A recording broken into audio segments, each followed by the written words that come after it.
সমন্বয় করে করা যেত। যে একটা ঘোষণাপত্রে এবার একটা প্রয়াস আমরা দেখেছি, আমাদের শত শত বছরের যে লড়াই, আজাদির আন্দোলন, এই জিনিসগুলো যেখানে অন্তর্ভুক্ত করা যেত সেগুলো এখানে করা হয়নি। কেন 24-এর গণ অভ্যুত্থানটা হয়েছে, 16 বছরে এমন কি কি ঘটনা ঘটেছে, কেন জনগণ ক্ষোভে ফেটে পড়েছে, এই বিষয়গুলো এখানে পর্যাপ্তভাবে আসে নাই।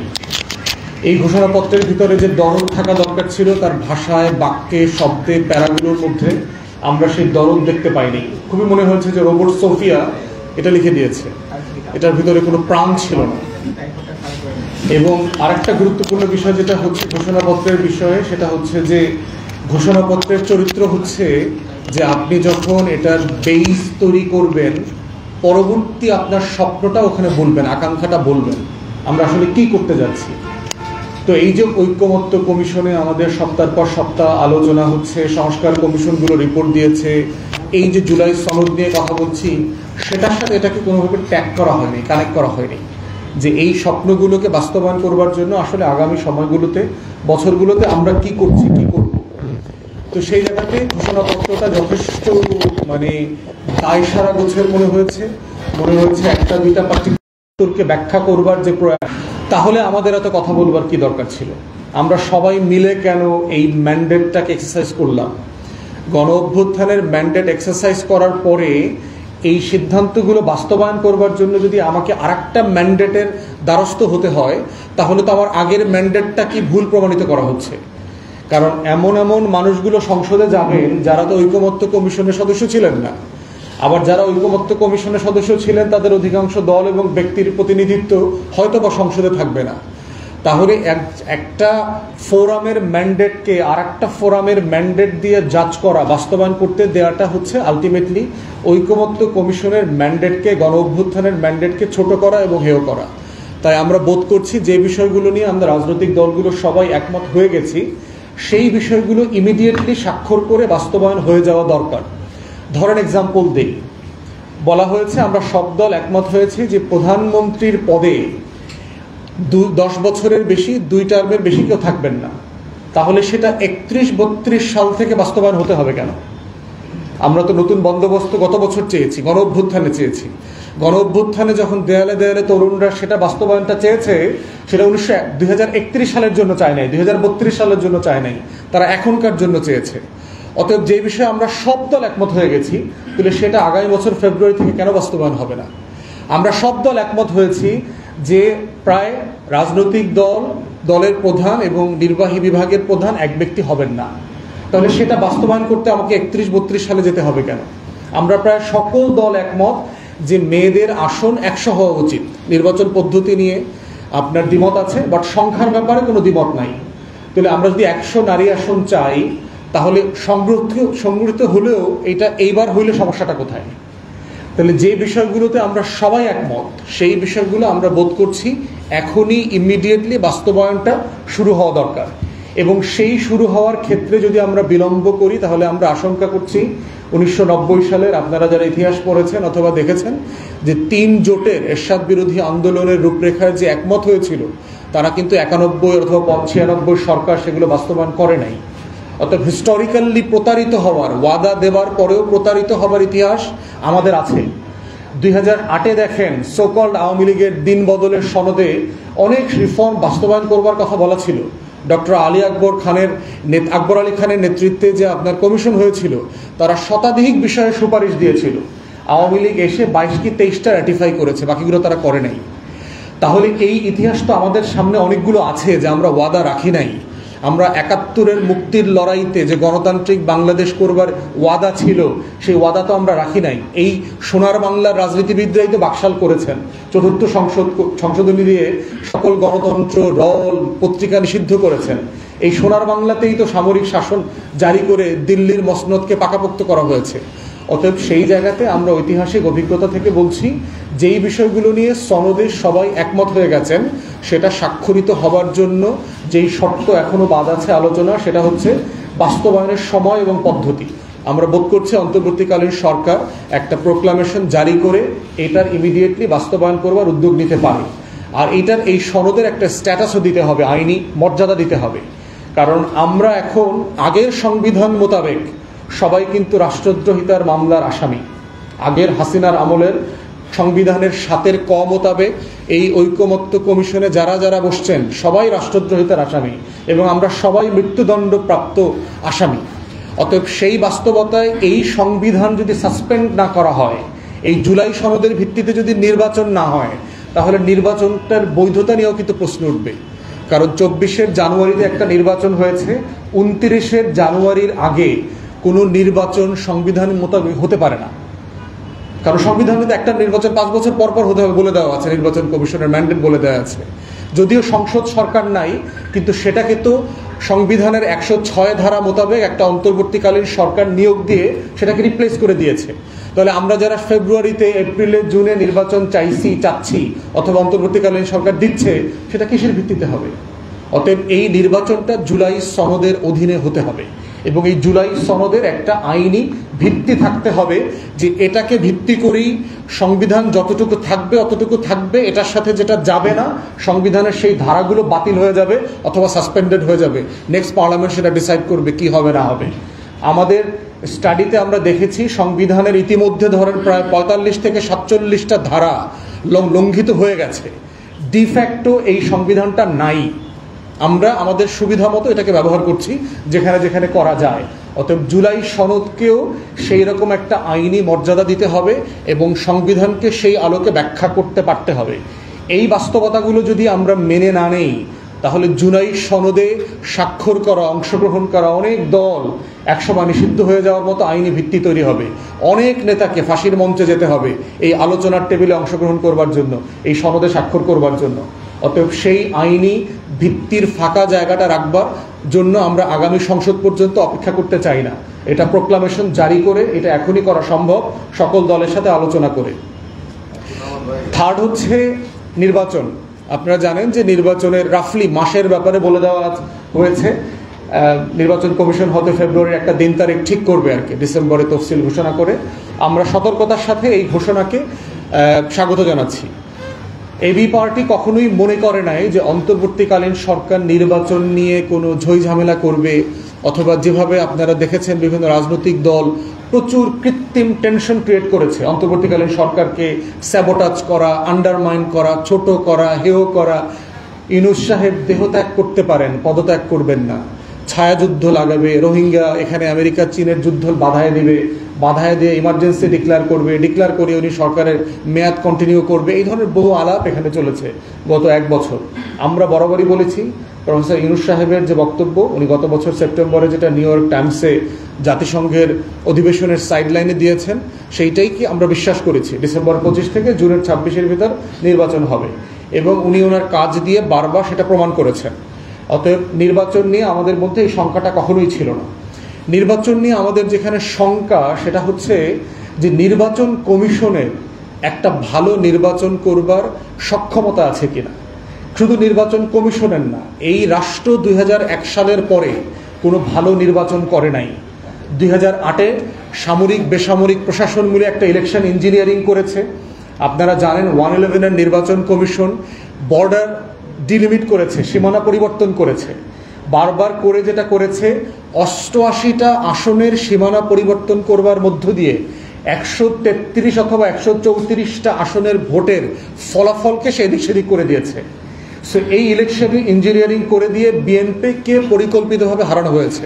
যদিও 2008-এর নির্বাচন নিয়ে বিএনপি নেতারা খুব বেশি কথা বলেন না, কারণ তারা সংসদে গিয়েছিলেন। তারপরে 2014-তে একতরফা নির্বাচন করেছে, 2018-তে রাতে নির্বাচন করেছে, 14-তে ডামি নির্বাচন করেছে।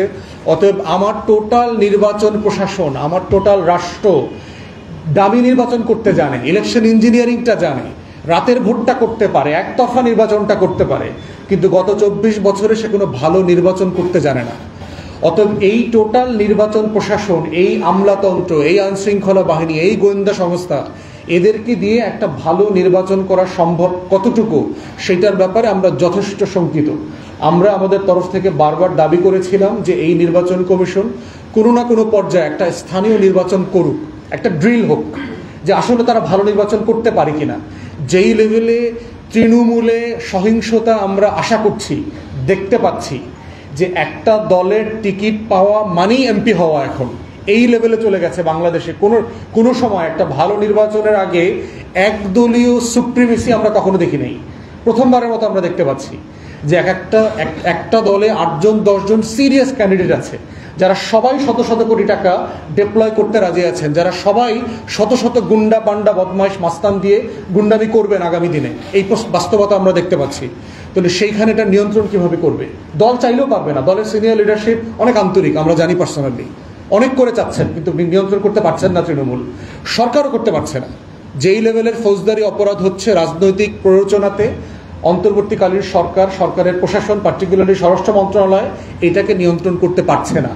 নির্বাচন যত ঘনিয়ে আসবে এই নির্বাচন কেন্দ্রিক সহিংসতা ঠিক তত বাড়বে। অতএব সেই বাড়ার বাস্তবতায় আমরা এটার সমাধান দেখতে পাচ্ছি না। এই নির্বাচন কমিশন দেখবেন যে নির্বাচন সংস্কার কমিশন যেই প্রস্তাবনাগুলো দিয়েছে সেগুলো পর্যন্ত তারা এখন বাস্তবায়ন করতে চায় না। তারা সরকারকে বলেছে পরের নির্বাচন কমিশন করবে, এবং তারা খুবই নিম্নমানের কিছু প্রস্তাবনা দিয়েছে। এই রঙিন পোস্টার করা যাবে না, লিফলেট করা যাবে না, হাবিজাবি এইসব বলছে। গুরুত্বপূর্ণ নির্বাচনকে সংস্কার করবার যে কাজগুলো করা দরকার ছিল এগুলো এখনো এই নির্বাচন কমিশন হাতে নেয় নাই। হালনাগাদ করা ভোটার তালিকার ব্যাপারে এখনো প্রচুর কাজ বাকি, এবং বিভিন্ন এলাকাতে আমরা শুনতে পাচ্ছি কমিশন হালনাগাদ করে চলে আসছে, বাট হাজার হাজার লোক এখনো ভোটার হয়নি। এই বাস্তবতাগুলো আছে। নির্বাচন কমিশন বলছে অক্টোবরে 30 তারিখ না যেন 31 তারিখে যারা ভোটার হবেন তারাই ভোট দিতে পারবেন। আমরা মনে করি এটা মিসগাইডেড এবং এটা ঠিক না। গণ অভ্যুত্থানের বাস্তবতা হচ্ছে যে আপনি কাউকে বৈষম্য করবেন না, কারো প্রতি অন্যায্য কোনো আচরণ করবেন না। যে তারিখে নির্বাচন কমিশন নির্বাচন দেবে ঠিক ওই তারিখ সকালে যে ভোটার হবে তাদের সবাইকে ভোটার করা সম্ভব। এটা ডিজিটাল ব্যাপার। আমার বয়স এখন 16, আমার বয়স কোন বছরের কোন দিন 18 হবে এটা আমিও জানি, আমার বাপ মাও জানে, নির্বাচন কমিশনও জানে, কারণ এনআইডি করা আছে, তো স্কুলের কার্ড আছে। তো আপনি অ্যাডভান্স হালনাগাদ করেন, কি সমস্যা আপনার এটা করতে? কেন আপনি তরুণরা যারা লাখে লাখে এই গণ অভ্যুত্থানে অংশগ্রহণ করেছে সেরকম 3 মাসের ব্যবধানে লক্ষ লক্ষ তরুণরা ফেব্রুয়ারিতে গিয়ে ভোটার হবে, কেন তাদেরকে বঞ্চিত করবেন? অতএব আমরা আমাদের জায়গা থেকে দাবি করছি নির্বাচনের যেই দিন আপনারা ঘোষণা করবেন সেই দিন সকালবেলা যারা যারা ভোটার তালিকায় অন্তর্ভুক্ত হবার মতো থাকবেন, 18 বছর হবে, তাদের সবাইকে ইন অ্যাডভান্স ভোটার কার্ড করে দিতে হবে, আপনার ইস্যু করে দিতে হবে। এবং এটা ডিজিটালি করা সম্ভব। সারা দুনিয়াতে এই প্রসেস আছে, এটা কোনো সমস্যা নাই। ইংল্যান্ডে আমরা যারা ধরেন একসময় লেখাপড়া করেছি, ন্যাশনাল ইন্স্যুরেন্স কার্ড বলে, এনআই নাম্বার আর কি, যেটা দিয়ে আপনি ট্যাক্স পে করেন, এইটার একটা বয়স আছে। 14 বছর বয়সে, 16 বছর বয়সে, বাচ্চারাও পাবে, অ্যাডাল্টরাও পাবে। অটোমেটিক এই কার্ডটা আপনার স্কুলে বাসায় পৌঁছে যাবে, আপনাকে চাইতে হবে না। আপনার বয়স যেদিন 18 হবে লোকাল ইলেকশন অফিস থেকে আপনার বাসায় ব্যালটের কার্ড পৌঁছে যাবে, আপনাকে আলাদা ভোটার হইতে হবে না। অতএব এই জিনিসগুলোর চর্চা সারা পৃথিবীতে আছে। প্রবাসীদের ভোটার তালিকা নিয়ে আরেকটা চ্যালেঞ্জের জায়গা আছে, সেইটা আপনারা কিভাবে ডিল করবেন? আমরা এখনো তাদের রোডম্যাপটা পরিষ্কার না। সেখানে প্রার্থী থাকবে না, শুধু দল এবং প্রতীক থাকবে বলেছে। ক্যাম্পেইন করা যাবে কিনা, ভোটের যে যদি অনলাইনে ভোট দেন সেটা ম্যানিপুলেশন হবে কিনা, আইটি সিস্টেম যেটা আমরা ইন্ডিয়ান ইলেকশনে গত বছর দেখেছি আপনার ব্যাপক মোদি ইভিএমকে ম্যানিপুলেট করেছে। সো অনলাইন ম্যানিপুলেশন আপনি অ্যাড্রেস করবেন কিভাবে? প্রবাসীদের কাছে ক্যাম্পেইন করা যাবে কিনা, সেখানে মানুষজন যেতে পারবে কিনা, ওখানে ক্যাম্পেইন করতে গেলে ওখানকার যে স্থানীয় শ্রম বাজার আছে সেই শ্রম বাজার ক্ষতিগ্রস্ত হবে কিনা, এখানে অনেকগুলো চ্যালেঞ্জের জায়গা আছে। আমরা বোধ করছি নির্বাচন কমিশন এখনো সেই বিষয়গুলো অ্যাড্রেস করে নাই। সেনাবাহিনীর পক্ষ থেকে বলা হয়েছে তারা সম্ভবত 60,000 সৈন্য ডিপ্লয় করবে। এটা আসলে সাফিসিয়েন্ট কিনা? আমার 2 লাখ প্লাস ফোর্স আছে, আমার দরকার হলে আমি কেন আরো বেশি ডিপ্লয় করব না? পুলিশ বাহিনী অলরেডি ব্রেকডাউন করেছে। অতএব সেই জায়গাতে যৌথ বাহিনীর সংখ্যা বাড়ানো দরকার কিনা সেটাও আমাদের সিরিয়াসলি আলাপ তর্ক করা দরকার।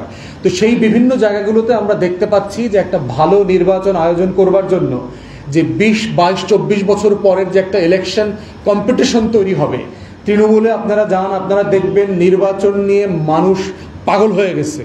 যারা নির্বাচন করতে চায় তারা সিম্পলি পাগল হয়ে গেছে, এবং এরা যে পরিমাণ আচরণ করবে, অন্যায্য আচরণ করা শুরু করবে আগামী কয়েকদিন পরে, সিম্পলি আপনি তৃণমূল আউট অফ কন্ট্রোল হয়ে যাবে, নিয়ন্ত্রণের বাইরে চলে যাবে।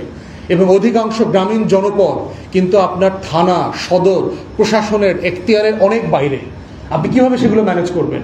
কিভাবে এই যে ব্যালটিং যে করবে, রাতের বেলা যে স্টাফিং করবে, সেটা আপনি কিভাবে ডিল করবেন? রাত 10টা 11টার মধ্যে যে শক্তিশালী প্রার্থী সে যে পুরো সেন্টার টাকায় নিয়ে যাবে না, সেটা কিভাবে নিয়ন্ত্রণ করবেন? এই পুরো চ্যালেঞ্জগুলো নির্বাচন কমিশন ডিল করতে পারবে কিনা তার গত 10 মাসের আমলনামা খতিয়ান দেখে আমরা সেই আস্থা আসলে পাচ্ছি না। তাই আমরা নির্বাচন ঘোষণার আয়োজনকে স্বাগত জানিয়েছি, কিন্তু আমাদের সিরিয়াস কনসার্ন আছে এবং নির্বাচন কমিশন এখন পর্যন্ত গত 10-11 মাসে রাজনৈতিক দলগুলোর সাথে বসার প্রয়োজন মনে করে নাই।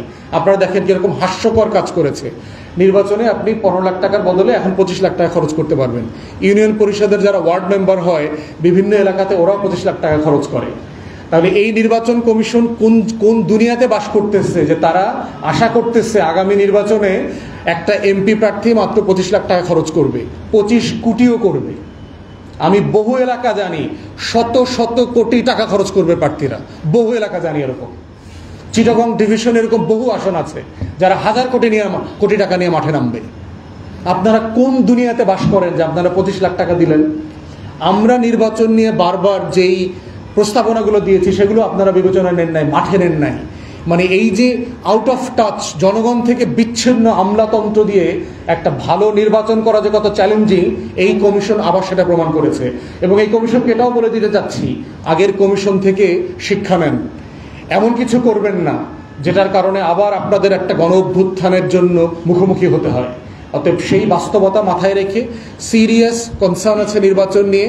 এবং জুলাই সনদেও আপনারা জানেন নির্বাচন কোন প্রক্রিয়াতে হবে এই ব্যাপারে বিএনপি ছাড়া বাকি অনেক রাজনৈতিক দলের সিরিয়াস এজেন্ডাভুক্ত আলোচনার প্রস্তাবনা আছে যে নির্বাচন নিম্নকক্ষে এক কক্ষে যেটাই হোক পিআরে হতে হবে, সেটা পুরোটা হোক অথবা আংশিক হোক।